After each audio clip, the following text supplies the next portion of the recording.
Magandang gabi mga kahwan. Narito na ang evening edition ng ating weather update today. Update na muna tayo sa lagay ng ating panahon ngayong araw ng Martes, February 13, 2024. Sa kasalukuyan nga ay itong shear line, ito yung salubungan ng hangin galing east at northeast at currently nakakaapekto ito sa may silangang bahagi ng Southern Luzon at silangang bahagi din ng Visayas. Itong shear line, inaasahan natin magdadala ng maulap na papawirin, mga kalat-kalat na pag-ulan, pagkidlat at pagkulog dito sa may Southern Quezon, sa may Bicol region, sa may Romblon, Marinduque, sa may Oriental Mindoro, pati na rin sa may Capiz, pati na rin sa may Aklan. Kaya pinag-ingat nga natin yung ating mga kababayan, lalo na sa mga banta ng pagbaha at pagguho ng lupa kapag katamtaman hanggang sa malalakas na yung mga pag-ulan. Para naman sa may Davao region, inaasahan nga din natin magiging maulan, pero ito naman ay dahil sa easterlies. Ito namang northeast monsoon o amihan nakakaapekto naman sa nalalabing bahagi ng Luzon at nagdadala ito ng mga may hinang pag-ulan, particularly dito sa may Cagayan Valley, Cordillera Administrative Region, pati na rin sa may Aurora.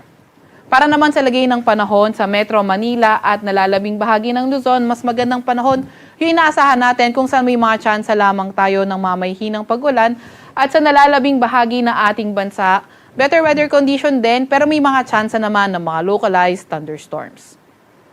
Para naman sa lagay ng panahon bukas, inaasahan nga natin dito sa may silangang bahagi ng Southern Luzon, lalo na sa may Bicol region, posible pa rin yung mga pag-ulan na may mga kidlat at pagkulog dahil pa rin sa may shear line.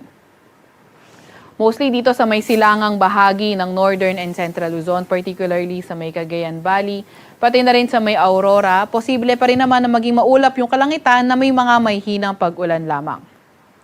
Para sa Metro Manila at sa nalalabing bahagi ng Luzon, partly cloudy to cloudy skies, inaasahan natin may mga tsansa pa rin na mga may hinang pag-ulan.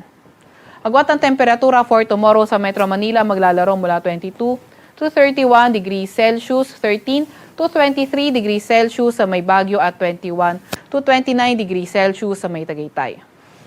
20 to 31 degrees Celsius sa may Lawag, 20 to 28 degrees Celsius sa Tugigaraw at 24 to 28 degrees Celsius naman sa may Legazpi area.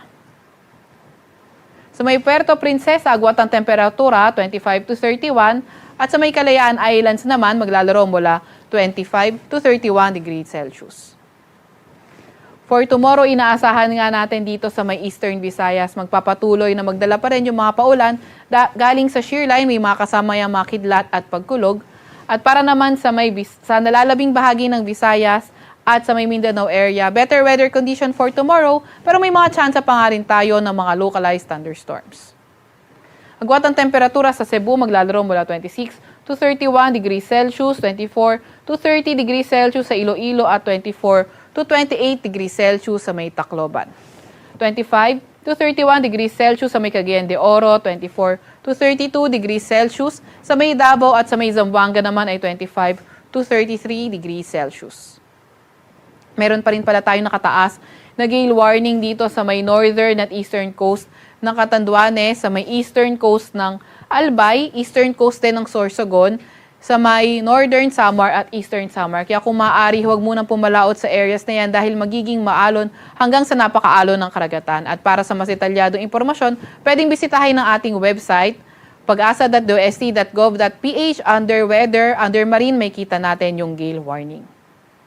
Sa may Kalakhang, Maynila, ang araw ay lulubog ng alas 6 ng gabi at sisikat bukas ng 6:21 ng umaga.